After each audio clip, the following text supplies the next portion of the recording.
অতীতে কোনো কোনো দেশ বাংলাদেশের একটি রাজনৈতিক দলের সঙ্গে সম্পর্ক স্থাপন করেছিল, যা দেশের জনগণ ভালোভাবে নেয়নি।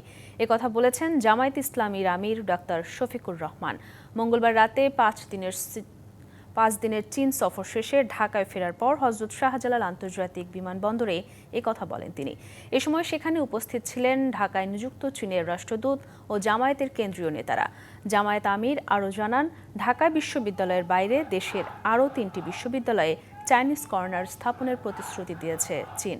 সমতা এবং ন্যায্যতার ভিত্তিতে চীনের সাথে সামনের দিনগুলোতে বাংলাদেশের সম্পর্ক জোরালো হবে বলে আশা প্রকাশ করেন ডাক্তার শফিকুর রহমান। আমরা চায়নাকে দেখতে চাই G2G, P2P, অর্থাৎ তারা সরকারে মিলবে, আবার তারা জনগণের সাথেও সম্পর্ক করবে। এর পাশাপাশি আমরা বলেছি অ্যানাদার P2P, সেটা হচ্ছে পার্টি টু পার্টি, এবং এখানে কাউকে সেগ্রিগেট করার, আলাদা করার দরকার নাই। সকল পার্টির সাথেই আপনারা এঙ্গেজ হবেন। আমরা এই ক্ষেত্রেও তাদের বিপুল উৎসাহ লক্ষ্য করেছি।